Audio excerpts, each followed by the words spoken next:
유명한 컬렉션이 시편 안에 있는데요.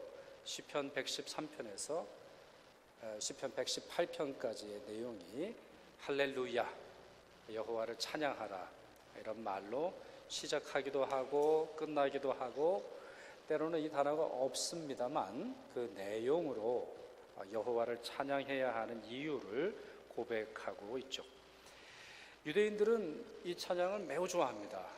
그래서 중요한 예배 때, 예를 들어서 6월절, 77절, 장막절, 월사기, 한 달에 한 번씩 예배를 드리는 때나, 아니면 성전을 지어서 그 성전을 기념하고 성전을 주신 하나님께 감사할 때 이 시편을 부릅니다.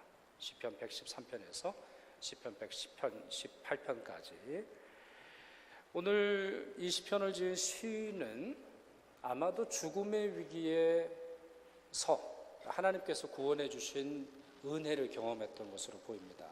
그러면서 하나님께서 자기 기도를 들어주셨다, 하나님께서 긍휼을 베풀어 주셨다, 인자와 은혜를 베풀어 주셨다, 그리고 하나님으로 말미암아 구원을 받았다, 이렇게 고백을 하고 있죠.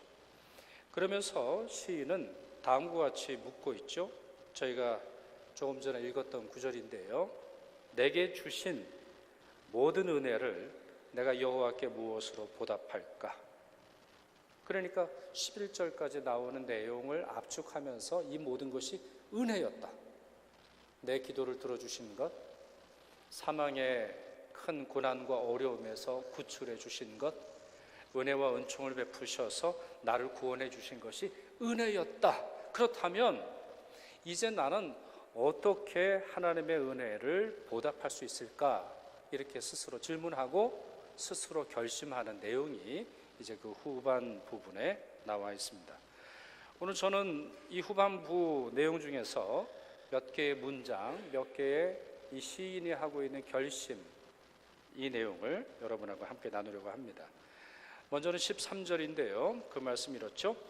내가 구원의 잔을 들고 여호와 이름을 부르며, 17절입니다. 내가 주께 감사제를 드리고 여호와 이름을 부르리이다. 영어 성경은 조금 더 문장이 명료하게 되어 있어요. I will 이렇게 내가 할 것입니다 라고 자기의 결심, 또 결심을 담은 자기 고백을 올려드리고 있죠. 지금 이 두 문장에서 중요한 단어를 통해서 설명을 드려보죠. 자, 13절 앞에 있는 슬라이드 보여주세요. 자, 중요한 단어는 구원의 잔을 들고 여호와 이름을 부르며. 17절입니다. 거의 유사한 내용이죠. 내가 주께 감사제를 드리고, 감사 예배를 드리겠다는 말이에요. 그러니까 예배는 하나님께 우리의 구원의 잔을 올려드리면서 우리를 구원하시는 하나님을 경배하고 찬양할 뿐만 아니라 다시 채워주시는 은총을 기대하며, 또 구원의 주인공, 구원의 주체, 구원으로 이끄신 분이 내가 아닌 하나님이라고 하는 사실을 높이 올려드리는 그런 행동입니다. 그리고 반복되는 단어가 있죠. 여호와 이름을 부르리이다. 여호와 이름을 부를 겁니다. 왜요? 그것이 우리를 구원하신, 자기 자신을 구원하신 하나님께 보답하는 방법이기 때문이죠. 이 부르다라고 하는 단어를 좀 설명드리면 좋겠는데, 히브리어 단어는 이제 카라입니다. 카라. 말 그대로 부르다, 석재야, 오타와 한인 교회야, 이렇게 부르는 행동과 동작을 의미하는데, 그것보다 더 중요한 의미가 있습니다. 소리치다, cry out, proclaim, 선포하다, 소리내서 읽다 할 때도 역시 카라라고 하는 단어를 사용합니다. 그러니 부르는 데 있어서 카라라고 할 때는 조그만 소리로 부르는 게 아니죠. 또 몸이 건조하게 부르는 것도 아닙니다. 자기 안에 있는 감격과 자기 안에 있는 비통함과 자기 안에 있는 간절함과 자기 안에 있는 애절함이 솟구쳐 오르면서 하나님 부르는 그런 내용이죠. 여러분 가끔 검색해 보시면 좋은데요, 히브리어 이 문장을 히브리어로 읽는 그런 웹사이트들이 좀 있어요. 그 가운데서 보면 엘로힘 아니면 야훼 이렇게 부르는 게 있어요. 우리는 글자를 읽을 때 아무 감동 없이 그렇게 읽는 경향이 있습니다만, 유대인들이 읽을 때 보면 단어 하나하나에, 특히 하나님이라고 하는 단어를 부를 때 그들 마음속에서는 굉장한 감동과 떨림이 있죠. 어떤 웹사이트를 보면 유대인들, 특별히 이 펀더멘털리스트들이 있어요. 아주 근본적인 유대인들을 보면 God이라고 되어 있지도 않고요, G, 별표, D 이렇게 되어 있어서 10계명에 나오는 여호와의 이름을 망령되이 일컬지 말라라고 하는 부분을 그런 식으로 표현하고 있죠. 그러니까 줄여서 말하면 본문에서 나오는 부른다라고 하는 건 아무 감동 없이, 아무 생각 없이, 아무런 감정에 동반됨 없이 부르는 것이 아닌 정말 간절함을 통해 하나님의 이름을 부른다라고 하는 그런 뜻입니다. 이 부른다라고 하는 단어의 느낌을 잘 설명해 준 이야기가 있어서 여러분에게 소개를 해드리죠. 김철기 선교사님이라는 분이 계신데, 그 부인인 허운석 선교사님과 함께 아마존 선교를 아주 열심히 하고 잘하는 분입니다. 이분이 최근에 책을 썼는데요, 가슴 찢는 회개라는 책을 썼습니다. 가슴 찢는 회개. 그 내용 중에 많은 분들이 감동을 받는 것은 자기 고백이에요. 김철기 선교사님이 자기의 본심, 자기의 신앙 상태가 어떤지를 아주 솔직하게 고백을 했는데, 특별히 자기는 아내를 진심으로 사랑해 본 적이 없다라는 것을 고백을 하죠, 이 책에서. 허운서 선교사님, 자기 부인이 암에 걸렸고 또 그 암이 재발했을 때도 주님께 기도하기는 해도 허세를 부리는 기도만 했다, 이렇게 말해요. 여러분, 허세라는 게 뭐예요? 실제로 무슨 힘이 있는 게 아니거든요. 실제로 뭔가 능력이 있는 것이 아닌데 가짜로 기도하고 가짜로 믿는 척하고 가짜로 하나님께서 치료해 주실 것이라고 고백하고 있었다라는 거죠. 왜요? 자기는 선교사니까, 자기는 선교사고 목사니까 남들이 볼 때 그래도 기도하고 하나님을 의지하고 신뢰하고 낙심하지 말아야 되겠다, 이와 같은 것을 보여주기 위해서만 기도했다라고 하는 것이에요. 아내인 허 선교사님이 임종하던 날 있었던 일을 김철기 선교사님이 이렇게 기록을 했는데요, 제가 그대로 읽어드리죠. 아내가 가쁜 숨을 몰아쉬며 이제 정말 마지막이라 생각했는지 그 고통 중에 남편이 나를 향해 큰 웃음을 지어 보이고는 혼수 상태에 들어갔다. 보호자 보조 침대에 누워있다가 기계 장치에서 숨이 멈추었다는 경고음이 울리는 것을 듣고 벌떡 일어나 여보! 하며 아내를 다급하게 불렀다. 그 순간 내 머리를 때리는 생각이 있었다. 아내가 살아있을 때 그처럼 간절하고 사랑하는 마음으로 아내를 불러본 적이 있었는가? 충격이었다. 나는 아내를 진정으로 사랑한 적이 없구나. 단지 내 필요를 위해 아내를 이용했을 뿐이구나. 나를 위한 사랑만 했구나. 나의 위선이 적나라하게 까발려졌다. 그가 이렇게 고백을 하고 있어요. 여러분은 어떠십니까? 우리 남편들에게 질문을 하죠. 여러분들은 매일 아내를 이렇게 부르고 있습니까? 여보, 양말 어딨어? 여보, 넥타이 어디 있는 거야? 이럴 때만 말고, 여러분이 필요할 때만이 아니라 정말 사랑하는 마음으로 아내를, 여보라는 말이 뭐죠, 여러분? 보배와 같다라는 말이거든요. 당신은 뭐예요? 나와 똑같은 몸이다 라고 하는 그런 뜻이에요.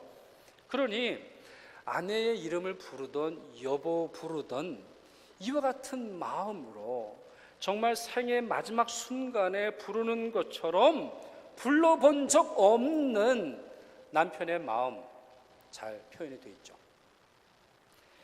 하나님을 부른다, 하나님을 카라 야훼라고 하는 의미도 바로 이와 같습니다. 죽음의 문턱을 넘어서려는 아내를 향해 여보 부르는 것이 남편의 애정한 사랑인 것처럼 베푸신 구원의 선물에 감사하고 감격하기 때문에 하나님의 이름을 간절히 부르려고 하는 것, 이것이 바로 하나님의 구원과 은총을 보답하는 첫 번째 방법이죠. 여러분은 하나님께 기도하실 때 얼마나 이렇게 간절하게 부르십니까? 여러분은 여러분의 사정을 주님께 아뢰드릴 뿐만 아니라 여러분이 받은 구원에 감격하고 감사할 때 여러분의 구원의 잔을 높이 올려드리고 있습니까? 아니면 그 구원의 잔이 어디 있는지도 망각한 채로 살아가고 계십니까? 두 번째, 서원을 지키리이다 라고 하는 그런 내용이 오늘 본문에는 나와 있습니다. 14절에 한 번 나오고요, 또 18절에 한 번 더 나오죠. 사실 오늘 본문은 같은 문장이 두 번 반복되는 것을 볼 수가 있는데 이것은 아마 노래였기 때문이라고 생각을 합니다. 여러분, 우리 찬송도 그렇잖아요. 1절 부르다가 후절 보면 같은 절을 말한다거나 아니면 거의 똑같은 내용이 반복되는 것을 볼 수 있는데 역시 이 시편도 마찬가지예요. 14절, 18절 시인이 이렇게 결심합니다. 내가 여호와께 서원한 것을 그의 모든 백성이 보는 앞에서 내가 지키리로다. 짧게 말하면 뭐죠? 서원 지키겠습니다. 서원을 지킴으로 말미암아 하나님이 내게 베푸신 은혜를 보답하겠습니다. 이렇게 스스로 결심하는 내용이 나와 있어요. 성경의 많은 부분에 올바른 서원을 한 사람들이 등장하죠. 그리고 그들의 서원을 받으셔서 기뻐하시는 하나님, 성령님, 예수님의 모습을 우리가 읽어볼 수 있어요. 삭개오의 경우가 그 긍정적인 예 중에 하나라고 볼 수 있겠죠. 예수님께서 여리고 성을 지나가실 때입니다. 누가복음에 보면 이렇게 되어 있어요. 지나가실 때. 그러니까 그 여리고 성에서는 예수님이 머무를 생각이 없으셨거든요. 근데 한 사람이 등장했죠. 삭개오. 삭개오라고 하는 이름의 뜻이 무엇일까요? 삭개오. 여러분 원어를 좀 자주 들여다보시면 성경 묵상하는 데 도움이 되시는데 삭개오는 비둘기예요. 삭개오는 사실 죄인이거든요. 세리라고 놀렸어요. 그의 이름을 부르지 않았어요. 그의 이름을 부를 때 사람들은 끔찍하게 생각을 했고 증오감을 일으켰죠. 그런데 이 삭개오가 뽕나무에서 예수님을 구경하고 있던 것을 예수님도 보세요. 저는 이렇게 좀 상상을 해봅니다. 뽕나무에서 뭐 했을까? 뽕나무에 올라가가지고 삭개오가 뭘 했을까요? 얼마나 예수님의 이름을 불렀을까요? 속으로. 예수님. 아, 예수라고 하는 저 사람. 정말 많은 병자들을 고치고 많은 죄인들의 죄를 용서하시고 귀신들을 내쫓으시면서 창녀들과 함께 식사를 하시기도 하고 죄인들의 무거운 죄를 벗어주신 예수님께서 나와 함께 하시면 얼마나 좋을까? 예수님, 예수님, 예수님. 얼마나 그가 속으로 불렀을까요? 가라, 가라, 가라. 예수님이 그 음성을 들으셨는지 모르겠는데요, 예수님이 삭개오를 보시면서 말씀을 건네시고는 내려와라. 내가 오늘 너희 집에 유하여야 하겠다. 지나가시려고 했는데 그냥 마을 통과하려고 하셨는데 예수님이 네 집에 머물러야 하겠다. 시간을 내겠다. 너와 함께 하겠다. 너는 내 이름을 부를 것이고 나는 네 이름을 부를 것이다. 말씀을 하셨죠. 그랬더니 삭개오가 불이 나게 내려왔습니다. 성경 말씀대로 보면 급히 내려와 예수님을 영접했다 이렇게 말하고 있고, 여러 사람들이 보는 곳에서, 여러 사람들이 듣는 장소에서 다음과 같은 서원을 하게 되죠. 주여 보시옵소서. 주여. 그가 예수를 주라고 부르고 있죠. 주님으로 부르고 있죠. My Lord, 내 주인이시여. 더 이상 로마가 내 주인이 아니고 돈이 내 주인이 아니고 세상 사람들의 평판이 내 주인이 아니라 당신이 내 주인이십니다. 보십시오. 그러면서 말을 이어갑니다. 내 소유의 절반을 가난한 자들에게 주겠사오며 만일 누구의 것을 속여 빼앗은 일이 있으면 네 갑절이나 4 times 4배나 갚겠습니다. 이런 말을 합니다. 이 갚다라고 하는 거, pay back 하는 거 아니에요? 바로 이 말이 보답한다라고 하는 말과 똑같습니다. 보답이라고 하는 말이 영어로 보면 return, repayment라고 합니다. 누가 내게 은혜를 베풀고 내게 소중한 것들을 주었을 때 그것을 감사해서 다시 되돌리는 것을 말하는데요. 삭개오는 예수 그리스도를 만났을 때 그 은혜가 너무나 놀랍다라고 하는 사실과 자기의 재물을 통해서 보답할 수 있다라고 하는 사실을 깨달았던 것으로 보입니다. 그리고 다음과 같은 서원을 하게 되죠. 이 말씀을 예수님이 기쁘게 받으세요. 오늘 구원이 이 집에 이르렀으니 이 사람도 아브라함의 자손이미로다. 다음과 같은 영적인 지위를 회복함을 선언하고 계시죠. 서원은 이와 같습니다. 주님이 주신 것이 은혜라는 것을 깨닫고 그 은혜를 보답하고 그 은혜에 감사하기 위해서 드릴 때 하나님께서 기뻐하시는 것이죠. 여러분은 어떠십니까? 여러분 하나님과 서원하신 거 있으세요? 하나님의 구원에 감격하고 감사하기에 내 자신의 것을 들여서 영광을 돌리려고 하는 서원 여러분에게 있으시기를 바랍니다. 근데 여러분 하나 많은 분들이 아마 궁금해하실 것이 있으실 것 같아요. 모든 서원은 지켜야 하는가? 모든 서원은 합당한가? 모든 서원은 입에 내뱉는 순간 효력을 발휘하는가? 저는 아니라고 생각합니다. 저는 서원과 맹세는 차이가 난다라고 생각을 합니다. 그것은 웨스터민스터 신앙고백에도 나와 있습니다만 맹세와 서원은 다릅니다. 하나님이 받으시는 서원과 하나님이 받지 않으시고 죄만 일으키는 부담감만 일으키는 맹세는 다릅니다. 서원은 하나님이 주신 은혜에 보답하는 행위이고 그 보답함을 통해서 하나님께 영광이 되는 행동입니다. 잘못된 예를 한번 설명을 드려볼까요? 입다, 여러분 많은 분들이 기억하실 것 같습니다. 사사시대의 사사이죠. 그는 아몬과 전투를 이끈 장군이자 재판관입니다. 그가 전쟁을 시작하기 전에 하나님께 자기의 서원, 자기의 맹세, 자기의 약속을 올려드려요. 그 내용이 이렇습니다. 하나님이 암몬 자손을 손에 넘겨주신다면 암몬 자손에게서 평안이 돌아올 때에 누구든지 내 집 문에서 나와서 나를 영접하는 그는 사람이에요. 그는 여호와께 돌릴 것이니 내가 그를 번제물로 드리겠나이다.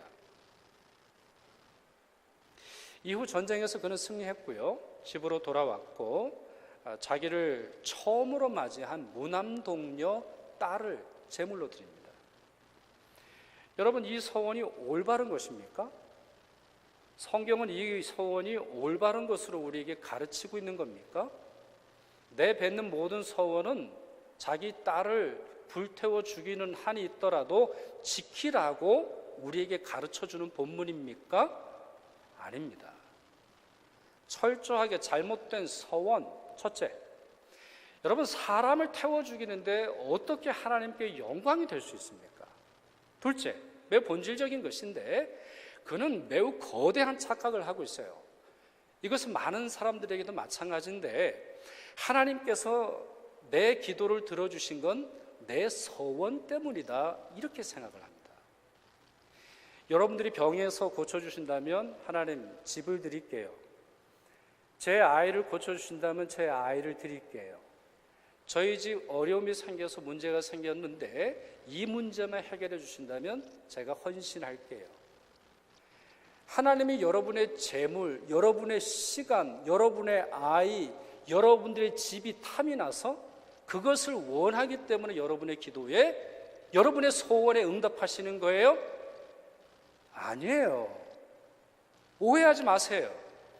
만약에 소원이 기도 응답을 이끌었다면 하나님의 은혜는 은혜가 되는 법이 아니에요. 여러분 은혜라는 말이 뭐예요? 선물이라는 말이에요. 그것이 왜 선물이 됩니까? 하나님이 여러분에게 주실 것은 본질적이고 근원적으로 매우 명료하게 보답할 길이 없어요. 어떻게 보답을 해요, 여러분? 여러분에게 천국을 약속하시고 여러분의 죄를 용서하신 하나님께 뭘 드린다고 보답하겠어요? 뭘 드린다고 페이백 하겠어요? 무한하신 하나님의 사랑, 예수 그리스도를 우리에게 주실 뿐만 아니라 그 아들과 함께 모든 좋은 것을 우리에게 허락하신 하나님께 뭘 갚을 길이 있어요? 보답을 통해서 하나님의 재산, 하나님의 시간, 하나님의 마음, 하나님의 또 다른 것이 늘어나기를 여러분들이 원하시고 생각하신다면 거대한 착각이에요. 우리가 서원을 하는 이유는, 우리가 다시 리페이먼트하고 리턴하는 이유는 내 명예나 아니면 내가 대단한 사람이라고 하는 것을 증거하려고 합니다. 나는 약속을 지키는 사람이라고 하는 것을 증명하기 위한 방법이 아니에요. 이 내용은, 입다의 내용은 잘못된 맹서와 잘못된 서원과 잘못된 양심이 어떻게 아이를 죽이고 어떻게 가정을 파괴하고 어떻게 참되고 고귀한 신앙을 훼손하는지를 보여줘요. 가장 본질적인 것은 하나님의 은혜를 망각하는 거죠.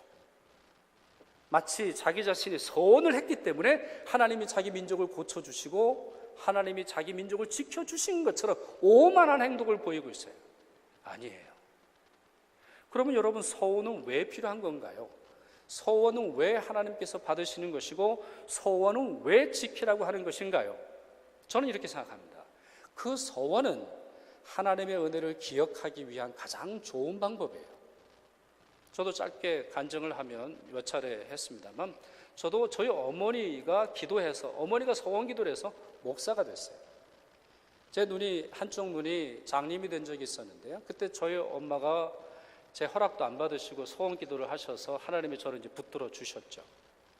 그런데요, 이 눈의 상처는 사라지지 않았어요. 이 눈이 고쳐지기는 했는데 시력이 완전히 돌아온 건 아니에요. 어떻게 보면 상처도 없고 아무것도 없고 그저 원래 상처받기 전에 눈의 상태로 되돌림시면 좋을 텐데 하나님은 제 눈에 상처를 남기셨어요. 왜요? 너는 은혜로, 주의 주권으로, 주의 선택하심으로 고침받았다고 하는 사실을 기억해 하시며, 여러분, 우리가 얼마나 많이 망각합니까? 조금 전에도 사랑해, 조금 전에도 좋아. 참, 우리 젊은이들 보면 연애할 때 보면 아주 죽고 못 살고 전화를 대여섯 시간 하고 막 전화기가 뜨거워져가지고 막 귀가 물을 정도로 하면서도 자세한 얘기는 또 만나서 해 이런단 말이에요. 그러다가도 돌아서면 원수처럼 지내는 거 보세요. 노래도 있잖아요. 남이 너가 되고 나가 너가 되고 남이라는 글자에 점 하나만 지우면 님이 된대나, 님이라는 글자에 점 하나만 하면 남이 된대나. 이게 여러분 사람이거든요. 서원을 결심하고 서원을 지키는 이유는, 다시 말씀드려요, 내가 대단한 사람이라는 것을 보여주기 위해서가 아니라 하나님의 은혜로 살아간다라고 하는 것을 스스로 기억하고 그 일을 하나님께 영광, 하나님의 은혜가, 하나님의 주권만이 우리를 이끄신다라는 것을 찬양하기 위해서 드리는 것이죠. 다시 오늘 본문으로 돌아오셔서, 그러면 시편 116편의 시인은 무엇을 서원한 걸까요? 뭘 서원했죠? 본문 말씀을 다 읽지는 않았습니다만 삭개오처럼 제물을 드리는 내용일 수도 있고, 나실인처럼 일정 기간 거룩하게 머리카락을 자르지 않고 또 입에 포도주를 마시지 않고 독주를 마시지 않으며 거룩한 사람으로 살아가려고 서원한 것일 수도 있고, 일평생 하나님의 전도자로 선교사로 살아가는 것일 수 있고, 아니면 자기의 어떤 것을 들여서 사람들이 깨닫지 못하는 무형의 것을 들여서 하나님께 보답하는 것일 수도 있겠습니다. 근데 여러분, 오늘 본문에는 그가 무엇을 서원했는지는 없고요, 어디에서 서원했는지는 명료하게 나옵니다. 그것은 바로 예배이죠. 19절을 보시면 그 서원을 지키는 장소를 여호와의 성전뜰이라고 했어요. 여호와의 성전뜰. 여러분, 제가 처음 설교했을 때 이 시편 116편이 어떤 시편인지를 말씀드렸죠. 할렐시라고 했어요. 유월절, 초막절, 장막절, 성전 낙성식, 그리고 월사일, 중요한 예배 때가 되어서 성전뜰을 밟을 때 자기 자신을 지켜주신 하나님의 은혜에 감사하며 서원하고 약속한 것들을 지키겠다라고 하는 바로 그 장소가 예배의 장소, 예배하는 시간, 예배에 하나님을 만나는 바로 그곳이라고 생각을 했다라고 하는 것입니다. 이 사실 우리에게 매우 중요하다고 생각을 합니다. 우리는 무엇을 소원했는지에 대해서는 관심이 참 많습니다. 우리 자신도. 그리고 누가 소원한 얘기, 천국 갔다 온 얘기를 들으면 우리가 솔깃합니다. 그런데 오늘 본문은 무엇을 소원했는지보다 예배가, 성도들과 함께 드리는 예배가, 성전뜰에서 함께 드리는 예배가, 사람들이 뻔히 보이는 예배가, 사람들이 내가 어떤 행동을 하는지 보는 바로 그 장소가 하나님께 내 소원을 아뢰어드리고 그 소원을 갚는 곳이 되어야 한다는 사실을 보여주고 있는 것이에요. 그리고 이렇게 말할 수 있지 않겠어요? 함께하는 예배, 공동의 예배, 우리가 서로 함께 주님을 만나고 주의 구원을 찬양하고 구원의 잔을 높이 올려드리며 우리의 소원을 갚는 예배야말로 우리의 소원, 하나님의 은혜를 보답하는 가장 소중한 방법이 된다라고 하는 사실이죠. 결론을 내리죠. 하나님을 사랑하시는 여러분, 또 하나님의 은혜를 받는 여러분, 감격하십시오. 감사하십시오. 하나님의 이름을 부를 때 카라, 감격하여 부르십시오. 예배하십시오. 하나님과 약속을 지키십시오. 그렇게 하심으로 여러분이 받은 구원의 은혜에 보답하며 살아가십시오. 그리고 어떤 때라도 여러분의 마음속에 지키지 못한 소원, 이행하지 못한 소원이 있고 아니면 그 소원을 이행함으로 말미암아 하나님께 감사하는 분이 있다 할지라도 제발 하나님을 빚쟁이처럼 부르지 마십시오. 하나님은 여러분이 갚을 빚에 대해 그렇게 관심 없으세요. 하나님은 영원하신 하나님일 뿐만 아니라 모든 세상을 창조하셨고 오직 이 세상의 주권을 가지신 유일한 분이세요. 그분을 빚쟁이처럼 생각하지 마세요. 그분은 여러분의 아버지이세요. 여러분이 주님께 보답하기 위하여 구원의 잔을 높이 올려드릴 때 하나님께서는 그 잔에 더 큰 은혜를, 더 큰 능력을, 여러분이 알지 못하고 크고 비밀한 놀라운 은총을 베풀어 주십니다. 이유는 무엇이에요? 그분이 우리를 낳으셨고 그분이 우리를 구원하셨고 그분이 우리의 은혜의 아버지이시기 때문이죠. 그 하나님과 그 아버지와 함께 살아가시는 여러분들을 통해 여러분의 공동체, 여러분의 가족, 또 여러분의 자신이 더 온전한 은혜로 나아가실 수 있기를 바랍니다. 하나만 더 말씀드리죠. 잘못된 소원으로 인해서 공동체를 망치지 마십시오.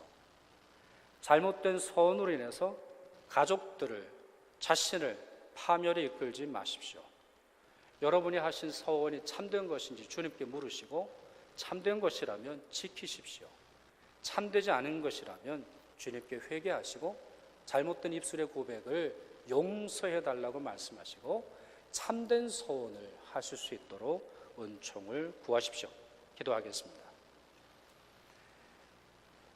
아바 아버지, 무한한 자비와 긍휼로 저희의 작은 신음까지도 들으시고 구원의 길로 인도하심에 감사드립니다.